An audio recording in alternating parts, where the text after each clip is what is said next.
Welcome to Crisis Ed Fellowship online service. And we are so blessed today. We have a special guest all the way from Modena, Italy. So here's Tita Annie to introduce her right now. Hello, good morning, good evening, and also at Buongiorno. at 3 a.m. Buongiorno there in Italy. Napaka-thankful kami kay Sister Karen today. It's actually 3 a.m. in Modena, Italy, and thanking God that she's always available to actually be used by God in these times and seasons, no? And how God has been so tremendously good on her life and her family. And she's thrilled to actually share what she has experienced so far in being the daughter of God. And so today we are so excited to have our sister all the way from Modena, Italy. So go, Sister Karen, and fire up in the name of Jesus Christ, the Word of God. Amen and amen. And Amen. So, good morning po everyone. I'm Sis Karen, servant of the Lord. At kumusta po ang bawat isa? Kumusta po lahat? So, welcome po sa lahat. Welcome those po dun sa watching online dito sa CHF morning online service ano po. And praise God for this great technology kasi it's God's way na to get the gospel throughout the world na Amen. para mapabilis ang pag-spread ng gospel. And thank you din po Amen. again Christ the Head Fellowship for this invitation to share the God's message today. Ano po, I'm thankful po for talaga na kay Lord na it's another opportunity na naman and praise God for this platform for His glory po. Amen. So, Amen. yun po before we start po magbibigay lang po muna ako ng isang question. So my question is, bago tayo mag-pray, my question is, kung kayo po ang tatanungin, if you could if you could ask God only one question, and you knew He would give you an answer, what would you ask Him? So let's pray po muna. Let's close our eyes. Lord God, Heavenly Father, Lord God, our Father, and Lord, thank you for this privilege po to share your word again.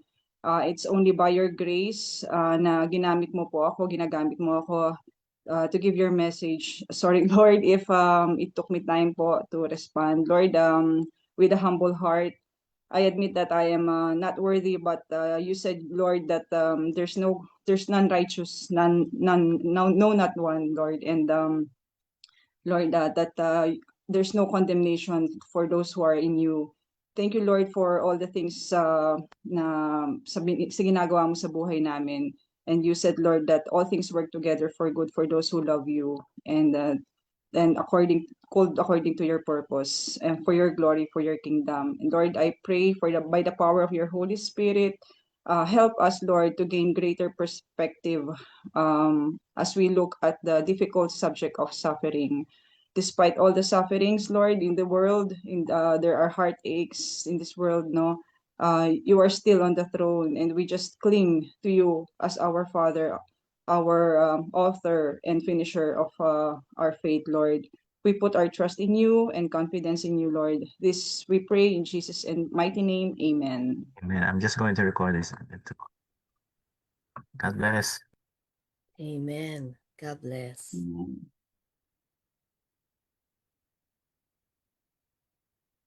Amen. Thank you po. Again, yan. Good morning po again or good afternoon, good evening everyone kung nasan man po kayong parte ng mundo. So I believe na marami pong souls na maaabot ang message ni Lord today. Salamat po sa gawain ito ng Panginoon. Naka-prophesy na po na everyone will hear His gospel bago bumalik si Jesus and malapit na po 'yon. Amen. And praise God again for this platform. So let's start na our study po. At so slide 1 nga ito po yung question ko kanina. If you could ask God only one question and you knew He would give you an answer, what would you ask Him? So according po sa isang survey, this was asked to young adults in America. And the most perplexing question that people have for God is, why do people suffer? Why is there pain and suffering in the world? At kahit po ako, it was one of my question din sa buhay na bakit nga ba may sakit at paghihirap, kahirapan, corruption, failures, war, death dito sa mundo. Ano po? And it should not surprise us that this is the number one question kasi isa to talaga sa tanong sa buhay ng tao. Why is there pain and suffering in the world? And why would God allow it? And another question is, why do bad things happen to good people? First of all po, bad things happen to all types of people. And secondly, there's nobody good except God alone. So we are all sinners, we are all lost, and we all need a savior, and that's Jesus. Amen. So some of you here po today or might be listening or watching this video later might say na, ay, hindi naman ako suffering, hindi applicable sa akin yung teaching ni Sis Karen. Well, that's good po, kung wala po kayong pinagdadaanan, okay po yun. And I encourage you, maybe you can look for someone na kilala nyo, na may pinagdadaanan, and send this video later to them. At kahit po wala kayong pain or suffering today, ngayon, wala kayong pinagdadaanan ngayon, pay attention to this Bible study po because it's going to help you minister to somebody who is. Help them. Yan, ngayon, may ministry na kayo. And if you happen to be in a season right now na not really suffering or in pain, that's wonderful po nga. And I don't wish it upon you, okay? So, pero dahil nga po life has a lot of twists and turns that are very unpredictable, sooner or later you just might find yourself in need of this Bible study at some point in your life. So I urge you to listen carefully and join us pa rin po. So because nevertheless kasi people suffer in this world, at gaya ng question ko nga kanina, bakit nga ba? Why do people suffer? Why do we have suffering? Ano po? And then sa slide 2 po. Okay, so ito. The reality of pain and suffering has caused some people to question a couple of things about God. The first thing is the very existence of God. Ang point of view po kasi ng ibang tao is that wala bang Diyos o bakit may paghihirap nga sa mundo. Then may iba po na ang point of view is kung mapagmahal ang Diyos, bakit nga ba may paghihirap at sakit at kabiguan dito sa mundo? Ano po? Bakit parang walang ginagawa ang Diyos? So yun nga, if there really is God, why would He seemingly stand idly while all these terrible things happen to people in the world? And this question sa iba po causes them nga to doubt the existence of God, and sa iba naman po, this question causes them to doubt the goodness of God. So how are we to face the reality of a world filled with pain and suffering? So tingnan po natin kung ano ang sagot ng Bible tungkol sa question na yan. And there are a lot of stories in the Bible, a lot of biblical characters na dumanas ng pain and suffering. But today we will just focus on one book, In the Old Testament, one person in the Bible whom this book is named, si Job. This is the book of Job. So our pilot verse is from James chapter 5, verse 10 to 11. It says here, brothers and sisters, as an example of patience in the face of suffering, take the prophets who spoke in the name of the Lord. As you know, we count as blessed those who have persevered. You have heard of Job's perseverance and have seen what the Lord finally brought about. The Lord is full of compassion and mercy.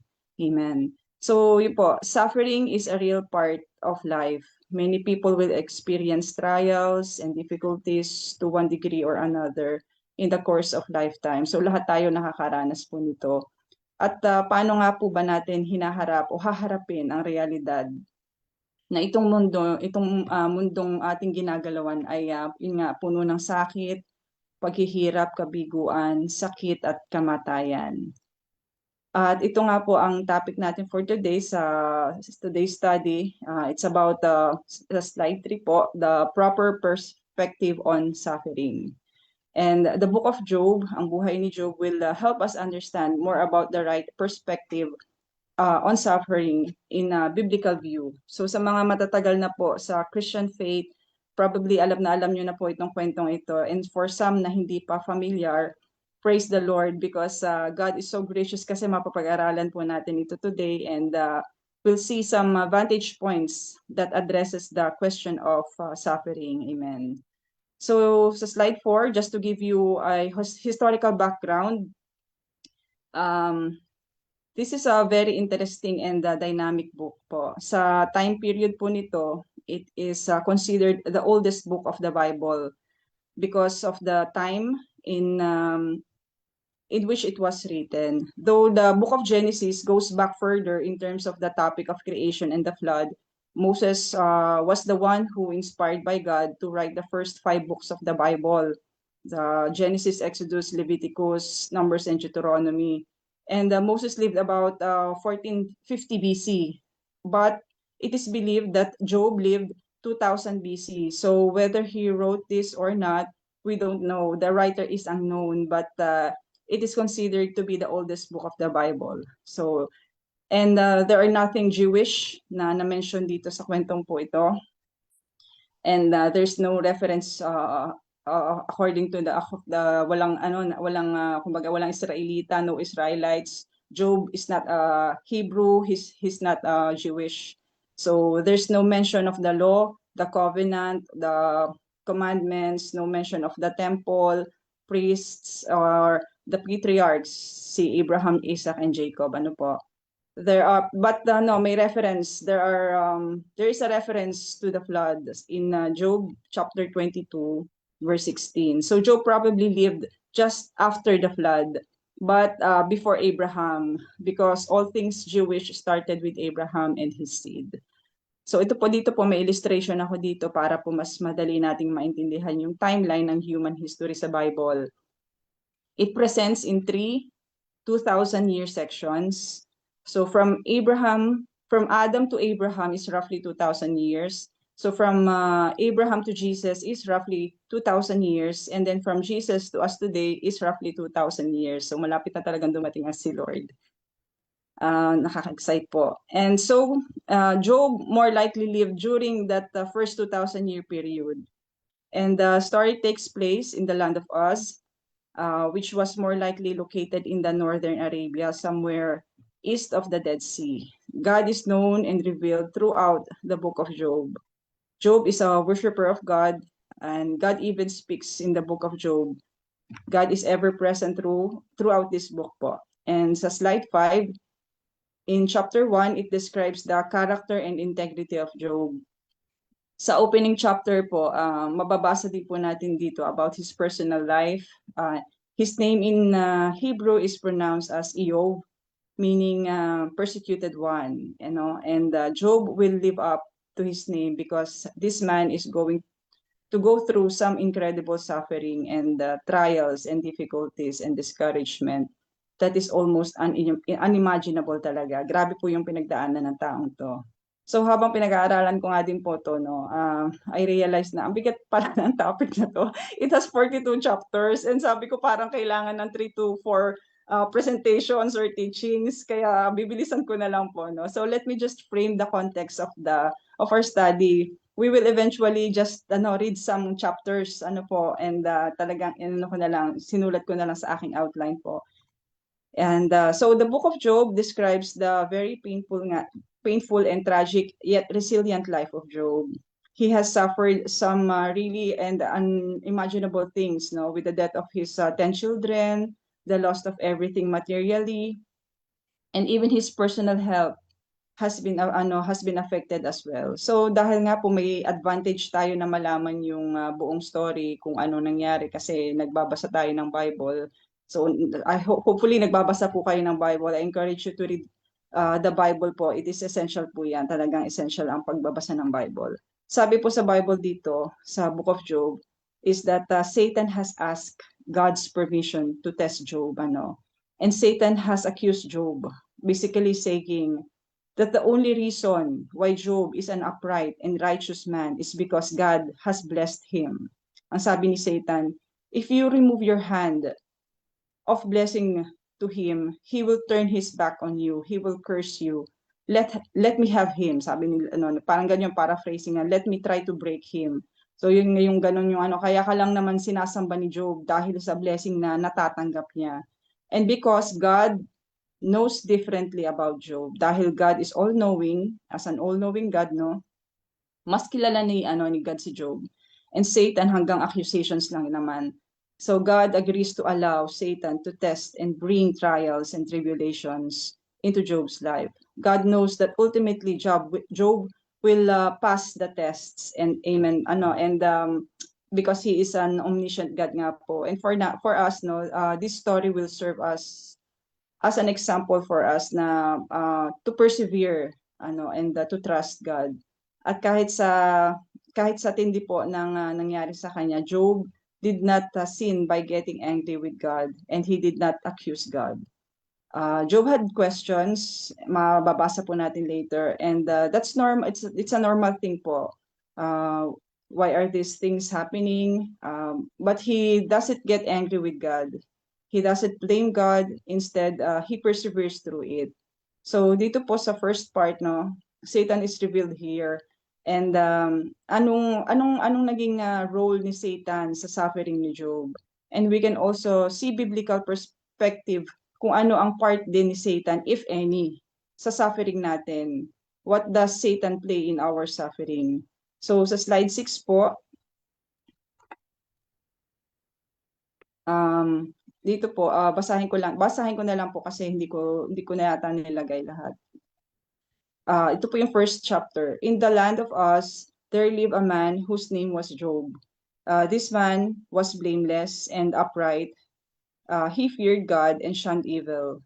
He had 7 sons and 3 daughters, and he owned 7,000 sheep, 3,000 camels, 5,000 yoke of oxen, and 500 donkeys, and had a large number of servants. He was the greatest man among all the people of the East. His son used to hold feasts in their homes on their birthdays, and they would invite their 3 sisters. Verse 5, when a period of feasting had run its course, Job would make arrangements for them to be purified. Early in the morning, he would sacrifice a burnt offering for each of them, thinking perhaps my children have sinned and cursed God in their hearts. This was Job's regular custom. And then verse 6, one day the angels came to present themselves. Mali pala po nasulat ko kanina dyan. Anyway, one day the angels came to present themselves before the Lord, and Satan also came with them. The Lord said to Satan, "Where have you come from?" Satan answered the Lord, "From roaming throughout the earth, going back and forth on it." Then the Lord said to Satan, "Have you considered my servant Job? There's no one on earth like him. He is blameless and upright, a man who fears God and shuns evil." So in this passage po, it gives us the view of 2 scenes. So meron po akong ginawang illustration din, yung image ng earth at saka ng heaven. Kumbaga may 2 movie screens, yan. Thank you, Tito. So on the first movie screen, it is related on to events happening on earth, and it has to do with Job and his family, and they are enjoying life, and life is going good, and everything is wonderful. And then the second movie screen is related to events in heaven. Dito po, the Bible pulls up the curtain para magkaroon tayo ng glimpse kung ano yung nangyayari sa heaven. We are able to see that there's a conversation that God is having with his angels, and it concerns movie screen number 1. So things in heaven being discussed about things on earth, and things on earth have no idea about things that are being discussed in heaven. So Job has no idea what is coming. No, he doesn't know that things are going to change dramatically in his life. So you might wonder, anong ginagawa ni Satan? What in the world is Satan doing in heaven? Who gave him access to heaven? I thought he was kicked out of heaven. So bakit nasa heaven si Satan? So later po ating discuss yan. And then this next slide po. So now, what role, if any, does Satan play in his suffering and in our suffering also? Satan or the devil, next slide po dito. Okay.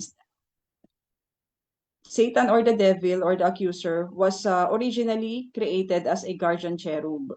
So sa screen po makikita nyo dito yung iba't ibang names na tawag sa kanya dito sa Bible. So hindi po kasama dyan yung pangalan ng kaaway nyo o ng asawa nyo at baka kasi hanapin nyo. The Bible tells us that he was originally created as an angel. And in fact, the scripture teaches us that he was created as one of the highest ranking in the order of angels. The Bible even describes that his angelic being was was comprised of precious gems na parang nakadecorate in his very being. According to Isaiah 14:12, Satan was filled with pride, which caused him to rebel against God. And Revelation 12 says that when he rebelled against God, he took 1/3 of the angels with him. So we don't know how many that represents, no? Maybe tens of thousands or hundreds of thousands. So we don't know. Baka sobrang daming 1/3 na yon. Jesus said even in Luke 10 verse 18, I saw Satan fall like lightning to the earth. And those fallen angels na kasama ni Satan na na-kick out sa heaven, now became known today as demons. And Satan is leading these demons, and the earth is their playground. So it wasn't that Satan simply envied God. Satan wanted to be God. Nagkaroon siya ng desire to be God himself. Pride fills his heart. And it's the first sin of the universe. So the sin of Adam and Eve was not the first sin of the universe. The rebellion of Satan in heaven was the first sin of the universe. And when Satan rebelled against God, God kicked him out of heaven. And kasama yung mga fallen angels nga na nabudol ni Lucifer. At alam naman po natin na nung dumating si Satan dito sa mundo as a serpent, he then deceived Adam and Eve with the same pride that entered his heart. At yun yung itinanim ni Satan kina Adan at Eva. He told them that you can be better than who you are, and you can achieve greatness by taking the fruit, the forbidden fruit that God had said to Adam and Eve, if you eat it, you will surely die, meaning the dying process will begin. And in that day when Adam and Eve rebelled against God, because they literally took the bait that Satan offered. And the pride, arrogance, disobedience, and rebellion filled their hearts, no? So mula po noon, the human race became tainted. And therefore then tayo, as descendants of Adam and Eve, inherited that sinful nature. All of us are born into sin.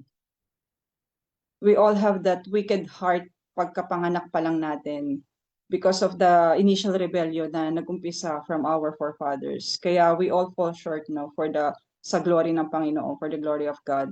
And this is the reason why God sent His Son, Jesus, to the cross para tayo ay matubos, to redeem us from our wickedness and our sinfulness, so that we might be forgiven and go to heaven when we die. Amen. Dito pa lang po pwede na tayo mag-conclusion eh. So, yan po yung nangyari sa human history. Ngayon po, pag-aralan po natin kung ano-ano ba yung sources of suffering. First nga po is si Satan.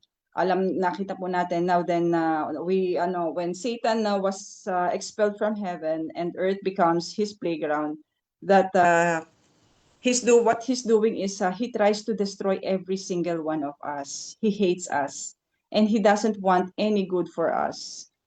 His only intent is to steal, kill, and destroy. That's his mission. He wants as many people to go to hell with him. But remember po, he has been disarmed by the cross. No, his defeat will eventually be thrown into the lake of fire For now, he prowls around like a roaring lion, looking for someone to devour. And yun nga, here in this story, in this book of Job, he has his target set on Job. And take note po that Satan has limited access to go to heaven. In heaven na he cannot present himself without the permission of God. So even though he was expelled from heaven, he has some limited access pa rin doon. Now, don't think na habit ni God na magpain ng tao kay Satan. Reminder po na this is not a pattern. Remember din po that alam ng Diyos lahat ng nangyayari at kilala niya ang bawat isa, ang faith natin, ang capacity natin. And Satan is not God. He is not omnipotent. He is not omnipresent. Hindi siya present everywhere and every time. Probably may mga tao siyang pinagpapaalam kay God. Siguro may yung mas may greater ministry perhaps may pinagmamalaki din si God kay Satan, at dahil nga he knows everything, pinagpapaalam din ni Satan para sirain. Sabi po in Luke chapter 22 verse 31 to 32, ito yung isa sa favorite scene, the scene at the Last Supper, when Jesus gathered with his disciples before he went to the cross. Sabi ni Jesus dito kay Peter, "Simon, Simon, Satan has asked to sift you as wheat, but I have prayed for you, Simon, that your faith may not fail. And when you have turned back, strengthen your brothers." Jesus says dito, paraphrasing na lang po, Simon, Satan is after you, but I have prayed for you. You might stumble, but you're going to be okay. And when you turn back, pag bumalik ka, I want you to go strengthen your brothers. And truly, Simon Peter did not fail. Na-stumble lang siya, but he did not fail. Amen. Alam naman po natin yung nangyari sa Acts, kung ilang 3,000 yung na convert yon. So note that Satan must get permission from God before he were to afflict harm on people. And when Satan is given permission to attack Job, at first God says, okay, you can have access to him, but don't touch him for the moment. So nung pumayag si God, Satan wreaks havoc at this man's life. Kung sa Tagalog, kumbaga, nag-urmentado, nagwasak talaga ng buhay at talagang ginulo niya yung buhay ni Job. We as Christians po, we are not exempted sa pambubuli at panghaharas at temptation ng kalaban. But don't think that God is in the habit of giving names out, so Satan can have his way. Baka maya-maya sa mga prayers natin, Lord, wag niyo po ibibigay ang address ko kay Satan. So we do not need to worry about Satan harming us or our children and families. Satan must get permission muna kay God before he can inflict harm on people. Though there is a heartache nga and there are tragedies, trials, and difficulties that people go through, some unimaginable circumstances. But alam niyo po, this book po talaga, this story po, this is not to be a pattern of the way things happen. It's to be a word of encouragement about a unique thing that happened, so that we can face suffering with the same integrity and character gaya ni Job. So sa slide 8, let's read what Satan did to Job. So from chapter 1, verse 9 to 19. Dito po, ayan. So dito po mababasa natin kung ano nangyari. Satan first goes after all Job's possessions. All his livestock died, either because they were killed or they were taken away ng mga ginamit ni Satan para sirain ang kabuhayan ni Job. It would be like experiencing a complete financial breakdown, and everything you had, everything you owned, gone.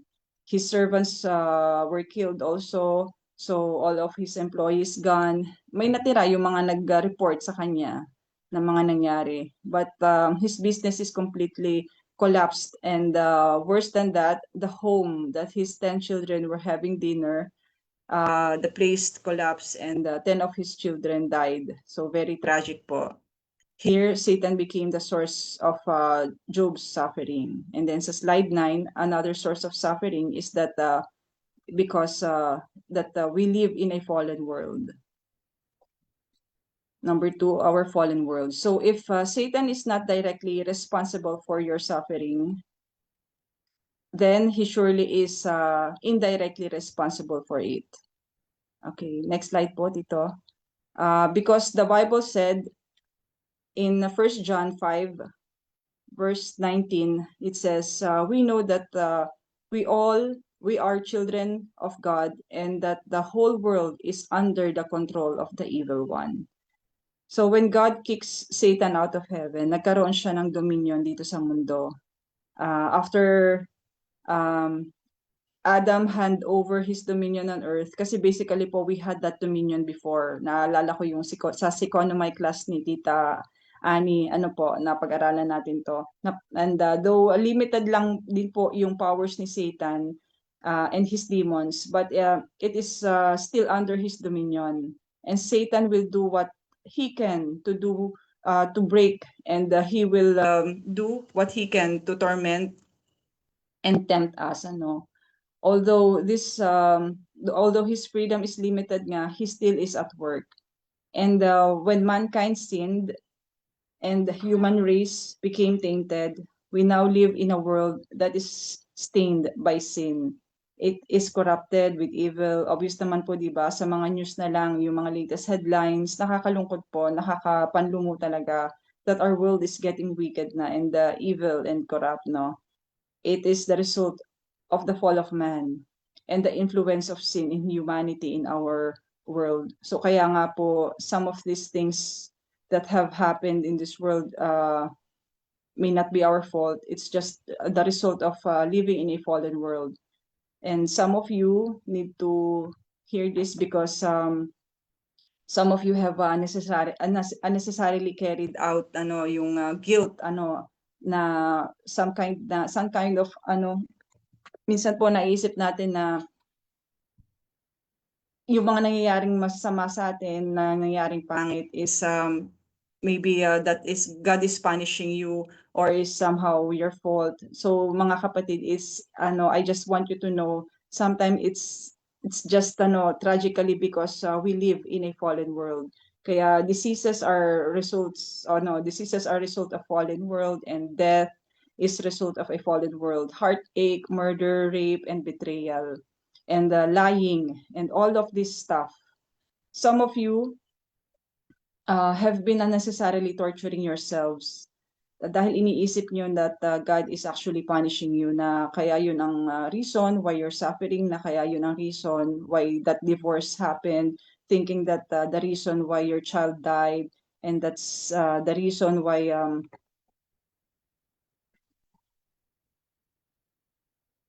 wait lang po yun, and that's the reason kaya kaya yun ay nangyari is dahil akala nyo fault nyo. So hindi po yun tanggalin yun sa inyong pag-iisip. That the reason why you got a diagnosis from the doctor. So stop thinking like that po. And recognize that sometimes the tragedies of this world are simply and horribly related to the fact that we live in a sinful and fallen world nga. Sometimes it's not it's no fault of your own. Now you might be asking, well, then why doesn't God do something? And where is God in the suffering of the people? Why parang bakit niya inaalaw ang mga tao na dumaan sa mga ganitong pagsubok? Okay po. Ito po ang dahilan. That's the reason actually ito po ang sagot. That's the reason why he sent Jesus nga to die in the cross, to rescue us from this messed up world.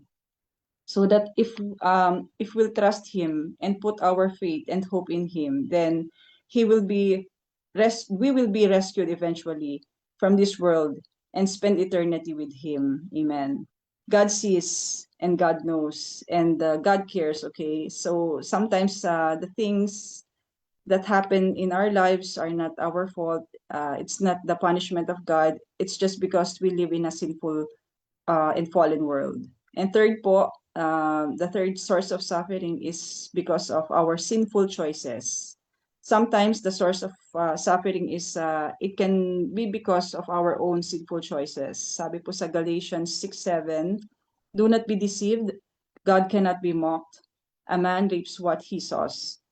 So when you willfully and deliberately break God's law and violate Him and sin against Him, you open the door for more suffering and hardships in your life. Parang yung kasabihan po na kapag naglaro ka ng apoy, mapapasok ka or masusunog ka. And so, yun, we have to take responsibility for some suffering in our lives.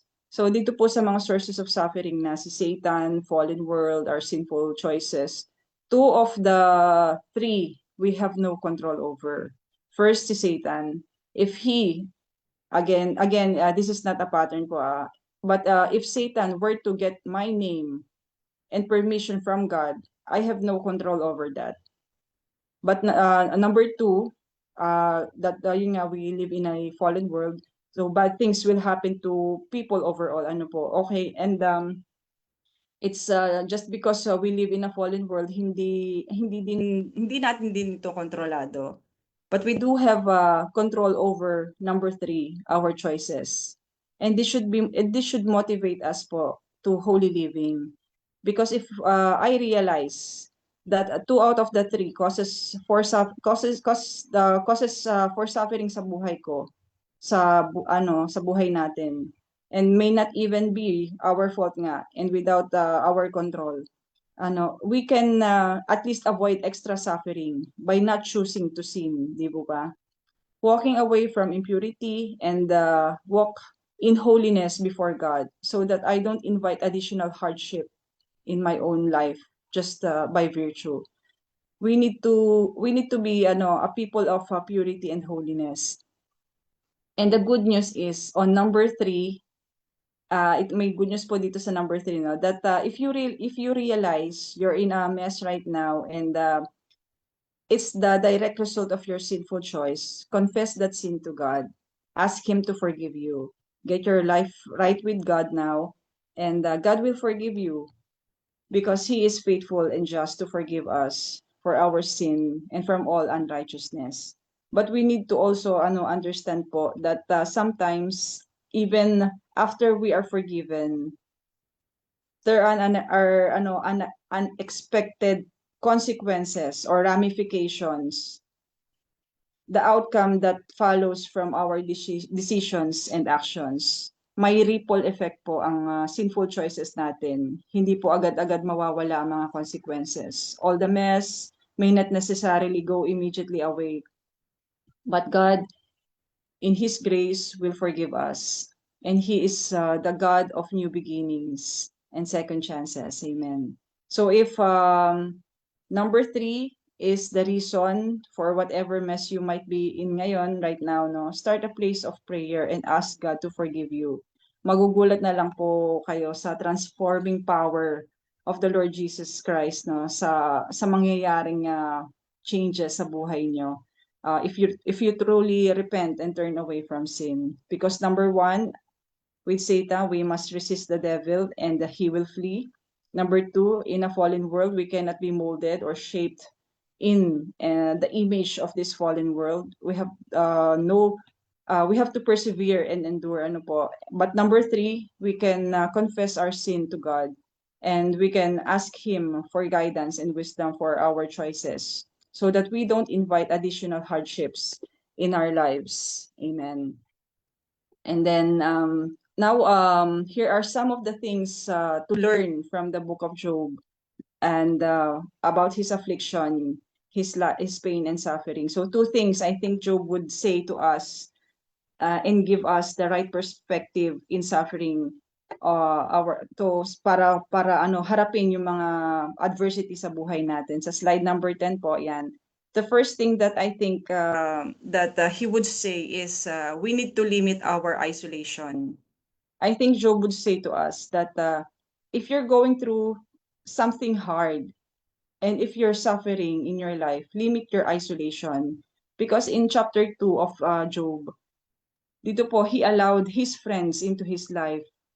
He allowed some people to come and carry the burden that he was experiencing. Ano po? Sabi po dito sa Job 2, verse 7 to 10. So Satan went out from the presence of the Lord and afflicted Job with painful sores from the soles of his feet to the top of his head. Then Job took a piece of broken pottery and scraped himself with it as he sat among the ashes. So parang kinamot niya or kinaskas niya siguro yung sugat niya just to bring some kind of relief. And then verse 9, his wife said to him, "Are you still maintaining your integrity? Curse God and die." Wow. Sabi siguro ni Job, siguro sabi po niya, mas masarap pa yung pakiramdam na kaskasin yung source ng balat niya kaysa sa doon sa sinabi ng wife niya eh. And then verse 10, he replied, "You are talking like a foolish woman. Shall we accept good from God and not trouble?" In all this, Job did not sin in what he said. So first po, about Mrs. Job, no, there are a lot of hate comments about her over the centuries. Some labeled her as the devil's accomplice. Others say na bakit hindi pa isinama ni Satan nung namatay ang mga anak nung gumuho yung bahay. So pag ganyan po tayo mag-comment or mag-isip, anong pinagkaiba natin kay Mrs. Job, di po ba? But in all honesty, I call her a woman in pain. Kasi biruin niyo po, this woman just buried 10 of her own children too. She's a woman in pain. She's experienced tremendous grief. Parang siguro mabaliw-baliw itong si Mrs. Job eh. Having to go through the funeral of for 10 of her children and their families, no. Though what she said is clearly not encouraging, certainly not even appropriate. I think all of us at some point in our lives, no, can look back and realize that in the midst of our own pain, we already na may nakapagbitaw din tayo, no. We've probably also said some regrettable things din po, di ba? I think she is perhaps one of the most misunderstood women in the Bible, and I think probably we need to give her some grace. So kung paano po tayo binigyan ng Panginoon ng grasya, ganun din po natin i-apply sa iba. Amen. Because if you've ever regretted saying some harsh things because you've been hurting, then makaka-relate din po kayo dito kay Mrs. Job. You can identify with this woman's pain also. So next po na is the circle of friends ni Job. I think all of us would agree that we need friends. Friends are important in life, no? We need the relationships. Sa slide 11 po, now, the circle of friends ni Job ay sina Eliphaz, Bildad, Zophar. And there is also si Elihu. Though he is not mentioned until chapter 32, he doesn't say a thing because he's a younger guy, kaya mas pinaubayan na siguro niya yung pagpapayo ng mga mas nakakatandang kaibigan kay Job. So sabi po sa in Galatians 6 verse 2, carry each other's burdens, and in this way you will fulfill the law of Christ, which is the law of love. And I just want to point out two things po what Job's friend did dito. Sa slide 12, so ano ba ang tamang ginawa ng mga kaibigan ni Job? Ayan. So what Job's friend did right. So first they came to him when he was suffering. When Job's three friends heard about all the troubles and that had come upon him, they sat out from their homes and met together by agreement to do and sympathize with him and comfort him. And next, they also empathize with him. So when they saw him from a distance, they could hardly recognize him. They began to weep aloud, and they tore their clothes, their robes, and sprinkled dust on their heads. So ganun po kasi yung way ng pakikiramay noon. And they also spent time with him. They in Job 2 verse 13, they sat on the ground with him for 7 days and 7 nights, No one said a word to him because they saw how great his suffering was.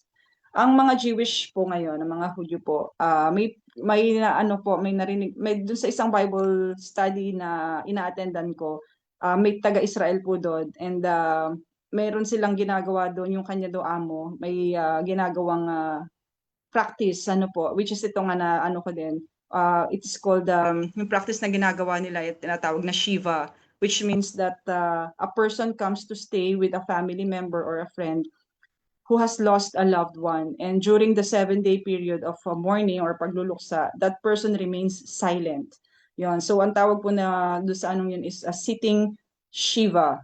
Shiva means 7. Ano po? So dahil kasi dito 7 days and 7 nights na nagstay lang yung mga kaibigan ni Job kasama niya. So sa pagdamay po natin sa kaibigan, na may pinagdadaanan, sometimes we always think na we have something to say dapat. We always think na we have to explain something. But it is sometimes best to just bless them, no? Bless someone with your presence and not say a word. Sometimes we get ourselves in trouble by what we say. Even though we mean well, we also have to remind ourselves that there are some people also na in their suffering and grief may not want other people around. So give them the space they need. Some people need to grieve alone because that's the way they deal with grief. Ganun po gusto nila. But don't stay alone for too long. Don't shut other people out. The Lord wired us in a way that we need fellowship and we need friendship. When man was created, God said, "This is very good." But then He also noticed that Adam was alone, and so He made Eve, di ba? Meaning, we have to have understanding the importance of companionship and the importance of friendship, and that we cannot live isolated lives. Your circle might be small for those that you allow into your season of suffering, but don't shut everybody out, no, because minsan po isolation can lead to desperation. Job made allowances for his friends to be with him. Sometimes the best thing we can do for someone in crisis is just to be there with them without offering any advice or asking any questions or giving any explanations as to why we are there for them. Just be there for them, bless them with your presence and your silence. Ano po, and naalala ko lang yung nung one time na umuwi nga po ako ng Pilipinas and hindi ko na po na-update yung iba kong mga kaibigan about sa kung kailan ako dadating kasi kamamatay nga lang po ng aking ama. And yun, yung isa nating ka-sister, talagang sobrang na-touch po ako na sabi niya, kung alam lang daw nga niya na yung schedule ng ano, kasi nakailang cancellations po yung flight ko. So hindi siya nakapunta sa burial ng aking ama. And yun, sabi niya kung nalaman nga daw, talaga pupuntahan daw niya. So na-touch talaga ako doon sa ano niya yun. Salamat talaga sa kanyang yung presensya niya, kahit wala siya pero yung dumalaw pa rin siya sa aming magkapatid, sa aking pamilya para mag-comfort, and I'm really grateful po. At yun, so baka po minsan napapaisip tayo, maybe we've thought during our suffering na why isn't God answering me? Why doesn't it seem like God cares? He seems to be silent. Naalala ko din po yung teaching ni Sis Liza last month about when God seems silent. So it could just be that God is just sitting Shiva with you as well also. Ano po, amen. So in Proverbs 18:24, a man of many companions may come to ruin, but there is a friend who sticks closer than a brother. So, ganda, kanina po talagang ni-request ko na kinatita yung ating opening song. Been so good about friendship, yung song, ang ganda-ganda.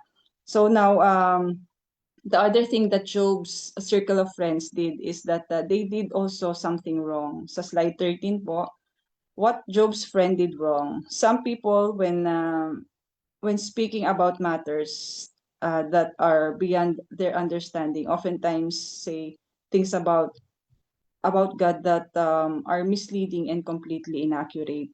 Proverbs 17:28, even a fool is thought wise if he keeps silent, and discerning if he holds his tongue. So si Eliphaz believed, so isang friend ni believed that Job must have sinned before, therefore God was judging him. And then sabi po dito sa chapter 4 verse 7 to 8, consider now who being innocent has ever perished. Where were the upright ever destroyed? As I have observed, those who plow evil and those who sow trouble reap it. So this certainly wasn't the case with Job. There wasn't a sin issue going on in Job's life that he deserved this. Ano po?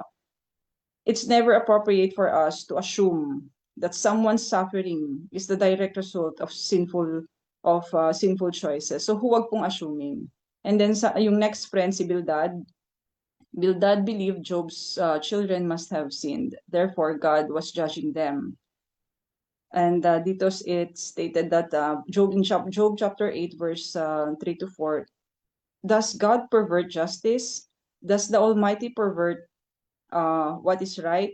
When your children sinned against him, he gave them ever to the penalty of their sin. So Bildad's remarks are cruel and insensitive to say the least na po. We have to be careful sometimes. Sometimes we say things that are cruel and we don't know it. May mga bagay po na personally I think parang unethical to say. Though I know the person meant well, but maybe it's hurtful din po dun sa tao. For example, to grieving parents po of yung isang pamilya. Please never say to grieving parents, well, God, na sasabihin nyo na, okay, ano yan, na kailangan siguro ng Panginoon ng bagong anghel sa langit. Parang ganon yung So, first of all po, that is insensitive. Second of all, it's theologically incorrect. When people die, children or adults, they don't become angels if they go to heaven. Angels are separate beings created by God. Ibang creature po ang pagkakagawa ng Diyos sa mga anghel. So believers who are in Christ as their Savior or little children who go to heaven, they do not become angels. They go to heaven, but they do not become angels.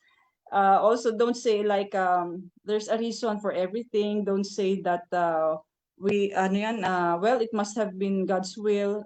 Parang parang all of these are so dismissive.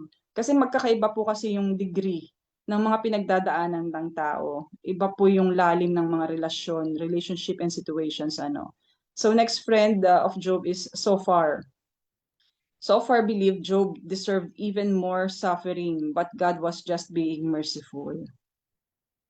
Sabi po dito, you say to God, my beliefs are flawless, and I am pure in your sight. Oh, how I wish that God would speak, that he would open his lips against you and disclose to you the secrets of wisdom. For the true wisdom has two sides. Sabi ni Zophar, know this, God has even forgotten some of your sin. So grabe po, no? So far, so bad. Parang so far yung comment ni Zophar ang mas napaka-harsh. The harshest comment po sa tatlong magkakaibigan ni Job, no? So parang ganito yung sabi ni Zophar. Buti nga yan lang natanggap mo because it could be worse yon. And when yun nga po, no? So when we do not know what to say or don't say nothing at all na lang. So just like practice sitting Shiva na lang. So sa lahat po ng mga sinabing ito ng kanyang mga kaibigan, ang Diyos po ang sumagot at nagsalita sa kanila. Sabi po dito sa chapter 42 verse 7 to 9. After the Lord had said these things to Job, he said to Eliphaz the Temite, I am angry with you and your two friends because you have not spoken of me what is right, as my servant Job has. So now take 7 bulls and seven rams, and go to my servant Job and sacrifice a burnt offering for yourselves. My servant Job will pray for you, and I will accept his prayer and not deal with you according to your folly. You have not spoken the truth about me, as my servant Job has. So Eliphaz the Temanite, Bildad the Shuhite, and so far the Naamthite did what the Lord told them, and the Lord accepted Job's prayer. So yung si Job pa yung si Job yung may pinagdadaanan, pero sila pala yung nangangailangan ng prayer dahil nga yun nga sa maling perception nila about God. So though God was upset with them because they didn't do well in terms of the things that they have said, no, Job, as God's faithful servant, prayed for them, and God accepted Job's prayer because he is a righteous man. Amen. So again po, no, for us to be good friends to those who are suffering, first one is to come quickly to the aid of a friend who is suffering. Be willing to drop whatever you're doing, because suffering doesn't happen on a schedule. Yours might have parang baka mas ma-interrupt lang yung ginagawa mo, but mabilis lang yung pagdamay, ano po, at dumamay tayo. So number 2, empathize with someone rather than judge or criticize about their suffering. When they weep, weep. Laugh when they laugh. And thirdly, from the example of sitting Shiva, offer the gift of silence, of your silent presence, because silence is golden when someone is going through something difficult. And all they really need is for you just to be there, no, just to be there for them. Amen. So, and yun nga, and the second and final thing po that I think Job has to say to us and learn from this book is to look for a savior. But before that, you might be wondering, matatapos na si Sis Karen, pero parang wala pang sagot dun sa question na why do people suffer and why are there suffering in the world? Ayon. So just like Job po, he had also questions, no? And sabi ko nga po kanina, it's a normal thing. Actually, Job made 19 what if statements. Parang nagkaroon siya ng sa slide 14 po, nagkaroon siya ng checklist, yan. So I just highlighted some of the if statements, no. And sabi dito sa more on chapter 31 po to. Sabi sa verse 5, if I have walked in falsehood or my foot has hurried after deceit. So basic translation, sabi niya, I'm not a liar nor I'm not a deceiver. Sa verse 9, if my heart has been enticed by a woman, or if I have lurked my neighbor's door. So sabi niya, I haven't been lustful, hindi naman ako pipintom. Wow, okay. So yun, nag-checklist siya, tinitingnan niya kung bakit nangyayari sa kanya to. Then sa verse 13, if I have denied justice to my men servant and maid servants when they had a grievance against me. And yun, sabi niya, I haven't been unjust. Sa verse 17, if I have kept my bread to myself, not sharing it with the faithless. So translation, I'm not selfish, check. And if I haven't seen anyone perishing for lack of clothing, or a needy man without a garment, I haven't been uncaring, check. So verse 24, if I haven't put my trust in gold or said to pure gold, you're my security. So hindi naman siya hindi siya sa kayamanan nagtiwala, I haven't been greedy. And then verse 31, if men of my household have never said, who was not had his fill of Job's meat, hindi siya naging barat or kuripot.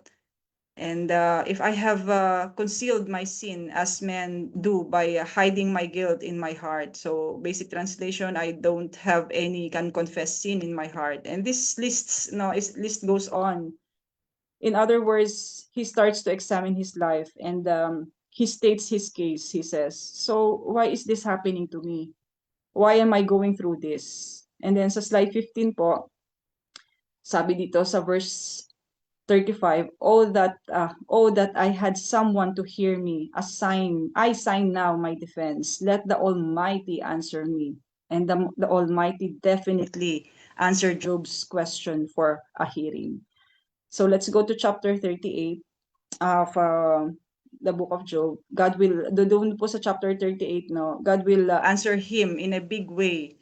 God appears to him in a storm like a tornado, and God is going to ask Job 77 rhetorical questions about cosmology, oceanography, meteorology, and astronomy.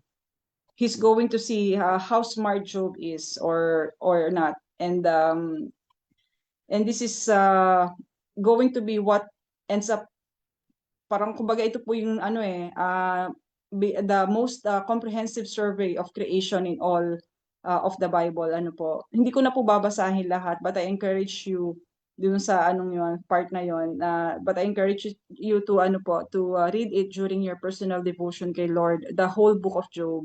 But I will at least give you an idea of the content here between chapters 38 and 41. So let me just read the beginning verses. And then the Lord answered Job out of the storm. Who is this that darkens my counsel with words without knowledge? Brace yourself like a man. So the word man there, by the way, is in Hebrew po is gabor, and it means brace yourself like a warrior, like a mighty man or a soldier. So God is saying to him, stand up like a soldier because I'm about to tell you what you do not know. So brace yourself. Wow. And he goes on, no? God goes on here na, I will question you and you shall answer me, sabi ni God. Where were you when I laid the earth's foundation? Tell me if you understand. Who marked off its dimension? Surely you know. By the way, ano po, no? I love this character of God. God has the gift of sarcasm. Marami sa atin may ganitong gift eh. And now he's not being harsh with Job po, ano, because Job obviously is in a very painful situation na he says, sabi pa po ni God nito, who stretched out a measuring line across it? On what were its footings set? Or who laid its cornerstone? While the morning stars sang together and the angels shouted for joy, who shut up the sea behind doors when it burst forth from the womb? When I made the clouds its garment and wrapped it in thick darkness. And then he goes on po sa verse 12. Have you ever given orders to the morning or shown the dawn its place, that it might take the earth by the edges and shake the wicked out of it? And have you comprehended the vast expanses of the earth? Tell me if you know all this. So dito pa lang po sa chapter 38, no, basically God is saying na I'm the one who fashioned the earth, who limits the ocean, who brings light to the morning and darkness at night, who controls the weather, who spreads out the morning dew, who brings forth the constellation, who waters the earth, who feeds the lion as well as the ravens. So yan po yung sagot ni God sa hinaing ni Job. Actually, God did not answer that question per se, not directly po, di ba? But what God is doing is, He is framing Job's understanding here. And the point that God is making is this: creation and the vastness of the universe speak to the largeness of God and the limitation of man. Limitado po tayong mga tao.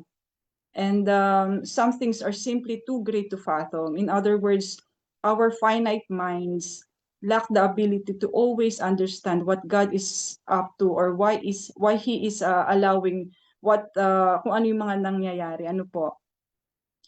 And but our lack of understanding should not cause us to believe in the lack of God's goodness. At hindi pa po tapos si Lord. God brought up two amazing creatures here. Malapit na po tayo matapos.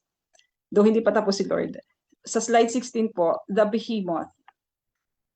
Job 40, verse 15 to 17. Look at the behemoth, which I made along with you, and which feed on grass like an ox. What strength he has in his loins. What power in the muscles of his belly. His tail sways like a cedar. The sinews of his thighs are close-knit. So sa ibang Bible po, may baka may nakasulat sa mga Bible nyo sa footnotes na it's sabi po doon is hippopotamus. So footnotes are man's interpretation and commentaries on the Bible. So they are not part of the infallible scriptures. Ano po? So this creature, the behemoth, is probably a dinosaur now extinct, but this is probably a Brachiosaurus, a herbivore grass-eating long neck with the long sweeping tail dinosaur. So dinosaurs lived at the same time as human beings, but it's for another Bible study in the book of Genesis po. And the other creature is the Leviathan. Job 41, verse 1. Can you pull in the Leviathan with a fish or tie down his tongue with a rope? So baka po nakasulat din sa footnotes ng Bible nyo ay crocodile. So this creature probably refers to a dragon, not a crocodile. Ngayon, I know that we think dragons are mythological, but the truth is that every ancient culture has recorded by drawings, pictures of fire-breathing dragons po. They probably did once exist. I don't think it's far-fetched. It's because possibly po that they have existed. In fact, in Isaiah 27 verse 1, sabi po doon, Leviathan, the gliding serpent, Leviathan, the coiling serpent, he will slay the monster of the sea. So yun, may napanood din po ako dati sa sa Facebook na sa Scotland they have actually seen something like this. Ang tawag nila is yung Loch Ness monster. So no matter what this were, or the behemoth or the Leviathan, I want you to notice that what God says about them, no? Sabi niya, can you capture him, the behemoth, by eyes, or trap him and pierce his nose? Can you put a cord through his nose, dun sa Leviathan, or pierce his jaw with a hook? So bakit po ba? Why did God brought up these two creatures? Sa slide 18 po, because he wanted Job to understand, and for us na rin po, that to understand that we cannot tame that which is untamable, that we cannot control what is uncontrollable. We simply need to trust God. So through this whole explanation of creation, the vastness and the splendor of creation, the behemoth, the Leviathan creatures, what God is basically saying to Job is, if I am sovereign over all this, holding the things of the universe in my hand, remember, I can hold you and the pain and the season of suffering you're going through in my hand as well. And if I know your pain, like I'm, napapayo ko. Sorry. Sabi ni Lord, and if I know your pain, like I've known the formation of this earth, hindi ko alam ba't ako naiiyak. Sorry po.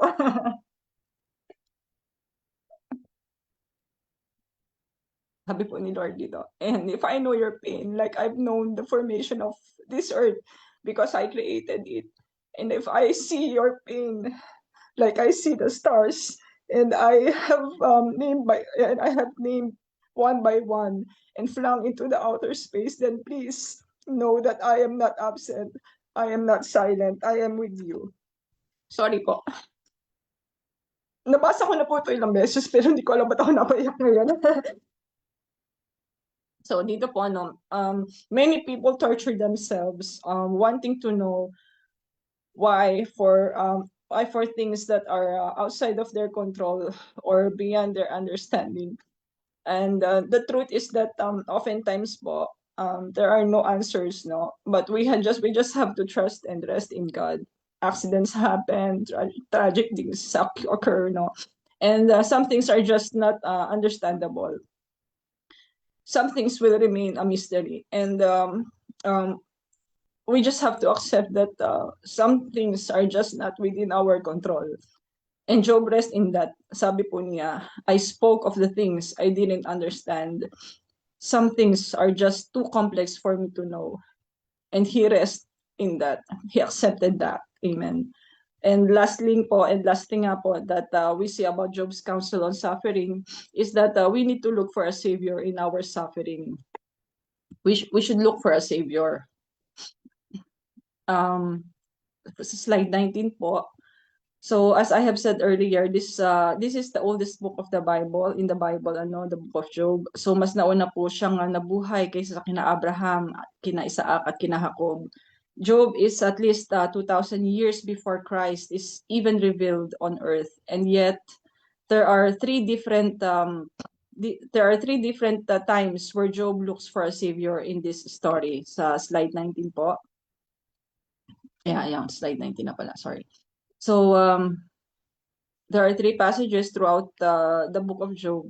So where he is going to say na kailangan niya ng tagapagligtas, na sa lahat ng pinagdadaanan niya, sabi niya, I just have to cling to a savior that I know who is in heaven, that has not yet been revealed. He says, I'm going to trust the Lord in the middle of all that I'm going through. So ngayon po, I want to show you the first time na he wishes and hopes for a savior. In Job chapter 9, verse 33 to 35. So please keep this in mind that Job's wish here, dito sa chapter 9, is our reality now. Job was wishing and longing for a savior to be revealed. And we are now 2,000 years this side of the cross. We have the reality of Jesus now. Amen. So as we read through these passages, you're going to see that what he was hoping for and crying out for is all fulfilled na in Christ. And we have that now po, and thanks be to God. We are all we are at a greater advantage na we have the opportunity to cling to Jesus in ways that Job was only by faith hoping before. So in chapter 9 verse 33 to 35, Job says here na, if only there were someone to mediate between us, someone to bring us together, someone to remove God's rod from me, so that this terror would frighten me no more. Then I would speak up without fear of him, but as it now stands with me, I cannot. Okay, so he's saying here, kung meron man lang, or sino man, someone who could arbitrate between me and God. So sabi po niya, sabi niya po doon, because I sense that God is doing something, or He has allowed something in my life. I'm going through this difficulty. I don't understand it, and I wish that there is someone who could be an arbitrator, who could stand between the two of us, my witness who is in heaven. So yun po, by faith, he is pointing to heaven. He said, I got a witness in heaven. Jesus, the arbitrator, the one who mediates for us. So sa Italiano po, arbitro. Ang word na arbitro ay referee, tagapamagitan. So sa 1 Timothy, verse 2 to 5, chapter 2 verse 5, sorry. For there is one God and one mediator between God and man, the man Christ Jesus. Then the second passage where we can see Job looks for a savior in chapter 16, verse 19 to 21. Even now, my witness is in heaven, my advocate is on high, my intercessor is my friend. As my eyes pour out tears to God on behalf of a man, he pleads with God as a man pleads for his friend. So yon, my advocate is on high, my intercessor, my friend. Naalala ko lang po, some people sometimes will say, bakit ba pinag-aaralan pa ang Old Testament? Bakit kasama pa sa sa New Testament na naman na-reveal si Jesus? Pero yun nga po, for your information lang po, do sa mga hindi po nakakaalam at gusto pong maintindihan ng Bible. So Jesus is revealed all throughout the Bible. And this is a beautiful example right here po, itong kwento na to, where Job by faith, sabi niya, I got a witness in heaven. So Christ has not yet been revealed on earth nung time ni Job, but Job by faith hopes and knows that he got a savior in heaven. He says, I'm going to cling to this savior because He is my advocate on high. Ang sabi po sa sa Tagalog translation, ang aking testigo ay nasa langit. Siya ay siyang tatayo at magtatanggol ng aking panig. Mga kaibigan ko ang sa akin humahamak, kaya sa Diyos na lamang ako iiyak. May magtanggol sana sa akin at sa akin sa harap ng may kapal, tulad ng pagpanig ng isang tao sa kanyang kaibigan. Amen. Job understood that the Savior was his advocate, his intercessor, and his friend. Sabi nga po din sa John chapter 2, verse 1, if anybody does sin, we have one who speaks to the Father in our defense, Jesus Christ, the righteous one. So, ang advocate po na word, it's a legal term, no? It's a defense attorney, and Jesus is actually speaking in our defense because of our sin or our suffering. Jesus is then speaking to the Father because he is seated at the right hand of God. So, and the word of encouragement lang din po sa mga katulad ko dati, do not be intimidated na makarinig or matuto ng mga bagong salita or terminologies. Way po ito ni Lord para lumawak lumawak tayo at pag-aralan ang salita niya. God is giving us knowledge. It's part of our spiritual growth. And he also noticed dito po na the other word Job uses here as my intercessor. And Romans 8:34 says, Christ Jesus is at the right hand of God and is also interceding for us. So I don't know if wait lang po. Yan. I don't know if you have ever considered this, no, but make it personal that Jesus is praying for you. He's interceding for all of us. He is at the right hand of the Father. We all know that. And when we feel like we have no other things to say because our hearts are so full of pain, no, and we can't express ourselves, it's okay po. Jesus is praying for you. Jesus is our intercessor. He's the one who stands in the gap. And he also uses the word friend dito po. And Jesus says in John 15 verse 13 to 15, greater love has no one than this, that he laid down his life for his friend. You are my friends. You are my friends if you do what I command. I no longer call you servants, instead I have called you friends. So no, yan po sabi ni Jesus, no one dies for an enemy. He died for his friends. And one more passage po to look in chapter 19. This is also a remarkable statement that Job makes here dito. Sabi po dito na in Job chapter 19 verse 25 to 27, I know that my Redeemer lives and that in the end he will stand upon the earth. And after my skin has been destroyed, yet in my flesh I will see God. I myself will see him with my own eyes, and not another, how my heart yearns within me.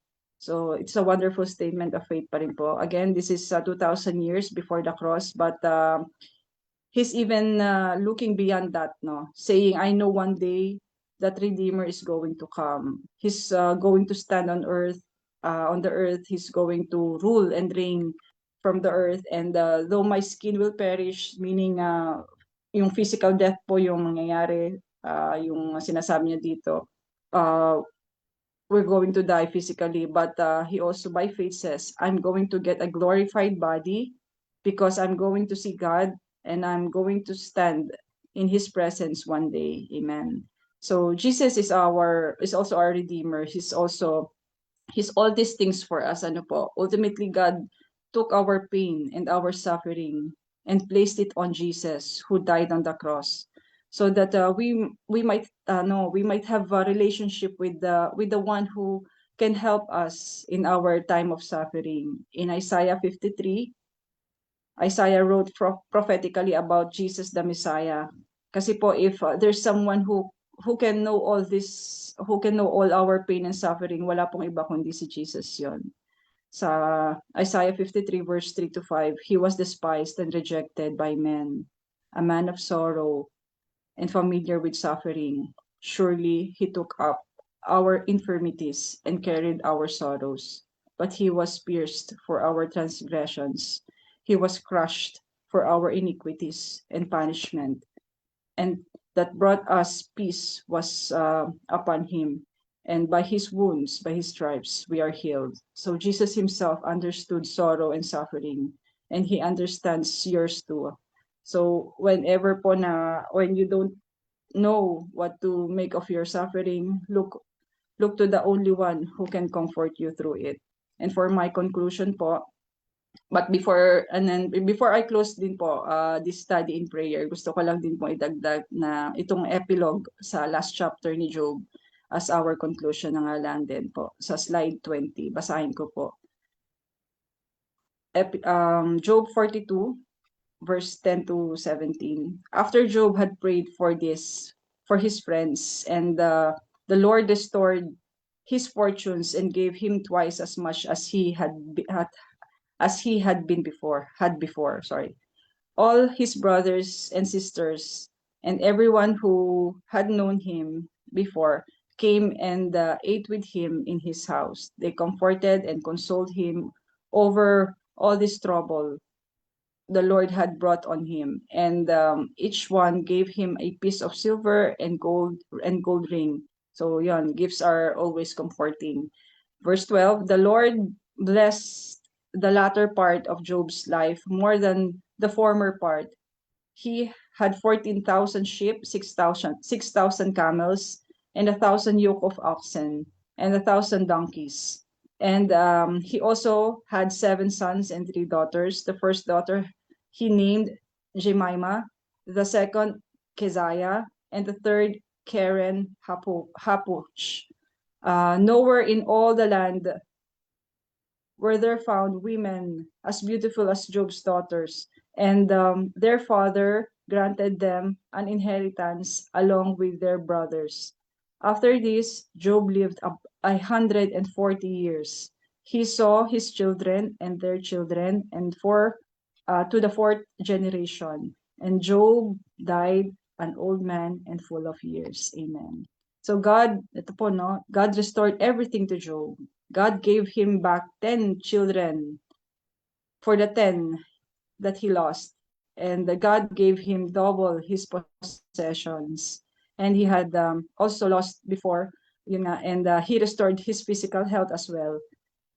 And ito po yung gusto kong sabihin. I wish I could say this to you, that everything you have ever lost will get restored to you, and you will live happily ever after, just like Job. But the reality is that it's not the case.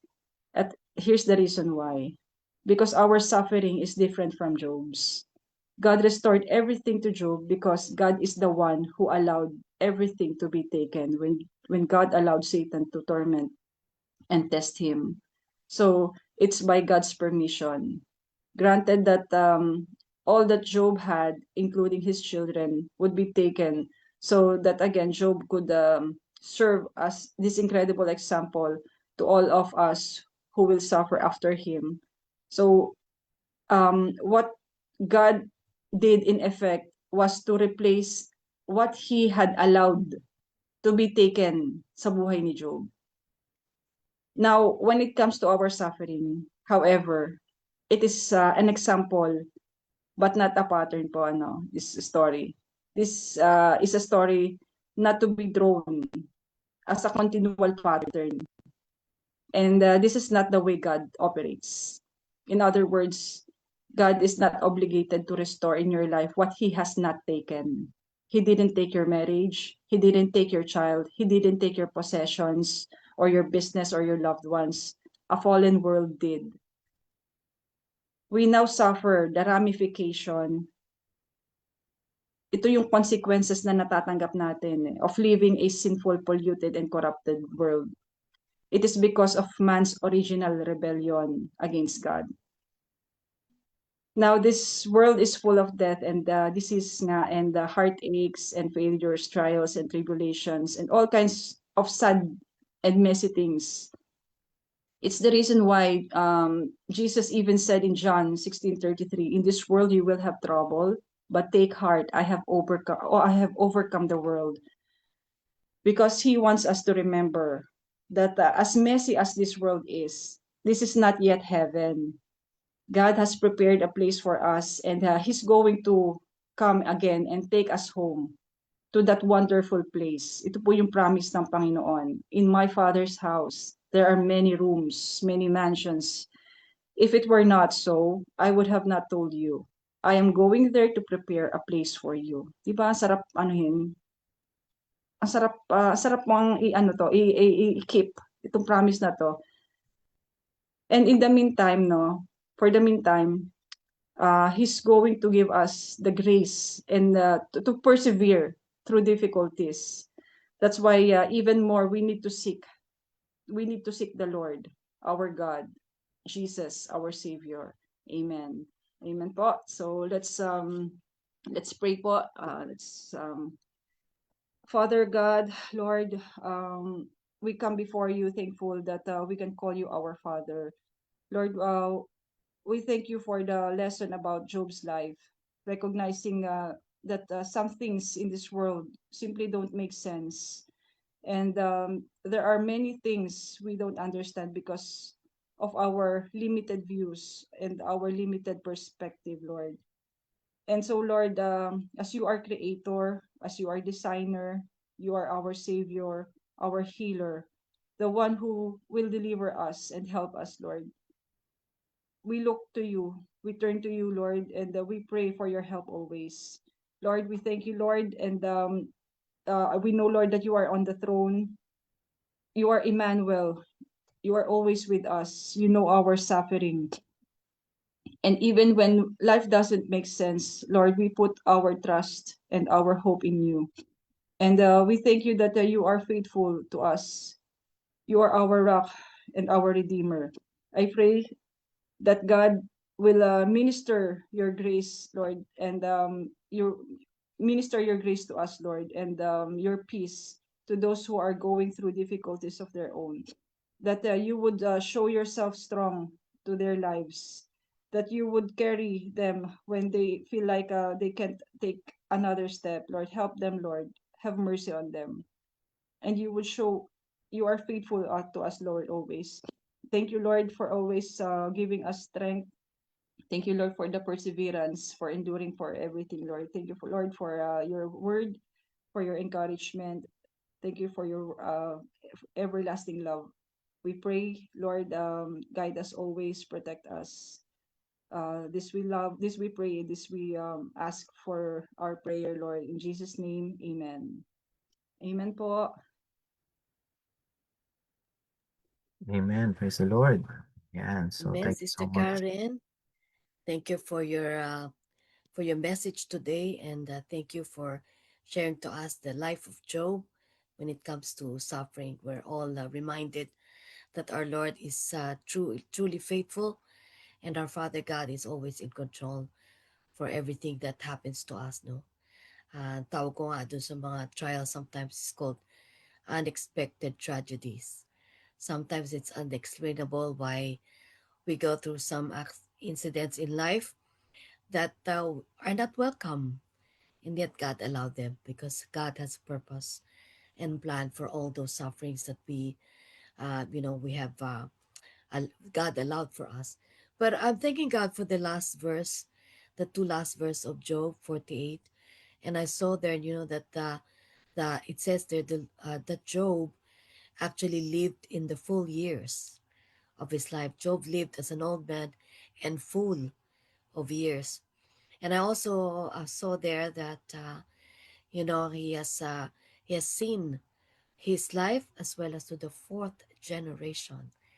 I like some of us are experiencing the curse of the fourth generation, but because of Job's faith and his life and his trust in the Lord blessed him.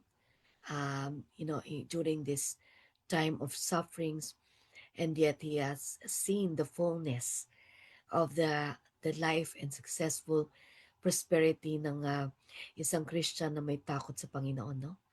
in spite of the many sufferings. And 140 years at ang sabi doon ni Jesus lived to the fourth generation. Ang mga ibang other Christians, died defeated and also has not lived to the fourth generation of these full years. And simply because, again, thank you for sharing to us, those things that the ifs of Job.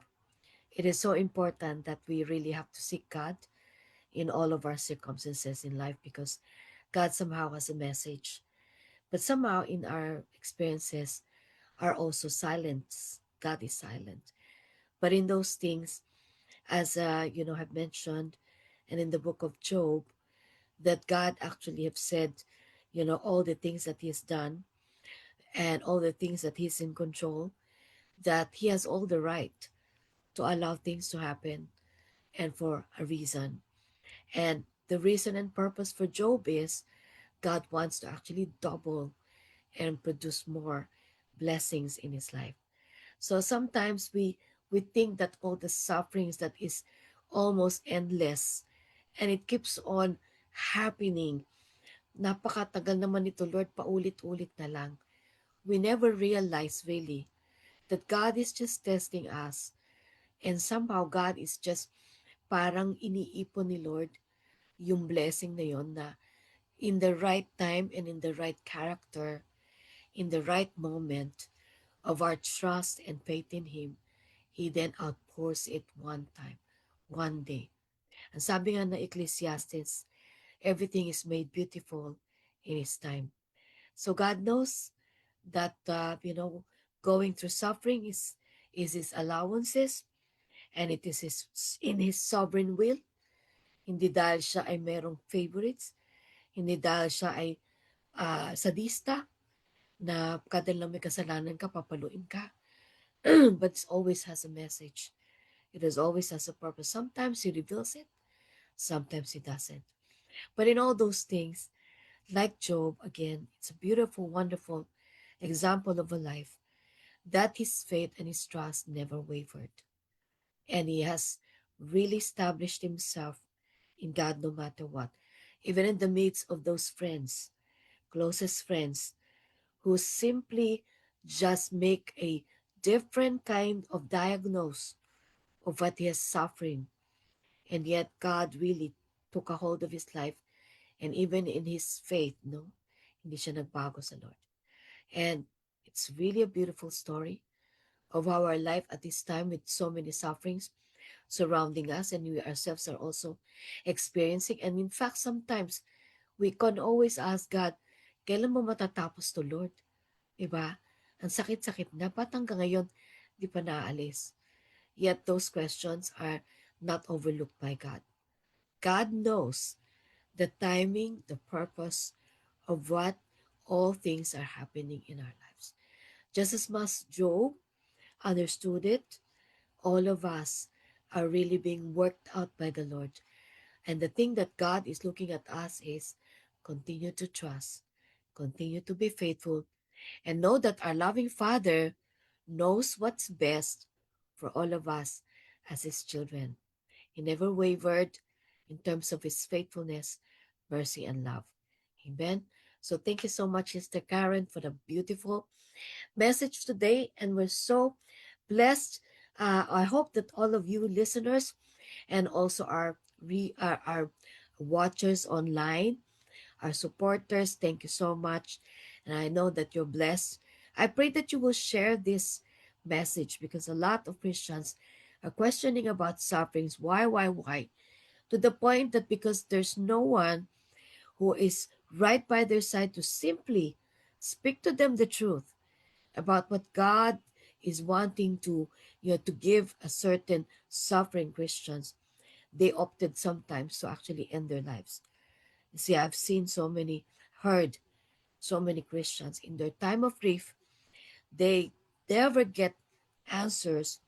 And even the church, sad to say, or even leaders of the churches has not given them the right answers like as Job's friends are. And their and their lives are not really have been geared towards this sort of steadfastness in the faith and trust. Sometimes the shortcut to actually with these ongoing problems right in life is actually ended. And so we saints of God, we know now what we have to do. We've seen the example of Job. We also have seen how we can talk to God about our cases of sufferings and all the things, the list of really examining our sufferings. Why? And really put our case to God, and then also rest in the advocate who knows the every details of these sufferings, whether we are aware or not, whether all those people surrounding us about sufferings or are aware or not. And yet the defender, the arbitrator, who is Jesus Christ himself, knows everything about it.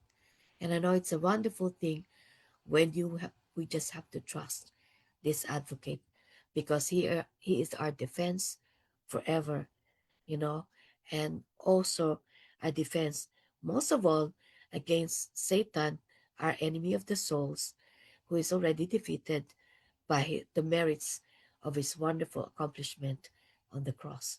So we just have to trust Jesus, because when we give our lives to him, the first time we become born again and confess our life to him, surrendered it to him, then he best knows how to deal with the life that we gave him. He created us, knows us by name, and he knows how to deal with the one life that we have. Only we have to trust him, and only we have to put our surrender and all faith to the Lord Jesus Christ, who loves us most. Amen and amen. So thank you, wonderful supporters, and I pray that you continue to share our messages online, as well as also browse through our FB page so that you can see all the previous messages, and also YouTube online to get through all messages and replay it back if you miss out on our live streaming, as well as also our website. Just visit us on christisahead.com, and you'll find all those things that are happening at CHF. So thank you so much for this time. Thank you again, Sister Karen from Modena, Italy. And I know that we have disturbed your sleep at 3 a.m. and it's now 4 o'clock or 5 o'clock. But then thank you so much for blessing us today. And I hope that this will not be again your second, but continuing on as we look forward to more, fellowship, and continue the relationship that we have in Christ Jesus our Lord. Thank you so much, and God bless you. This is now Sister Annie signing off. Sister Annie Regalisa signing off from Christ is the Head Fellowship.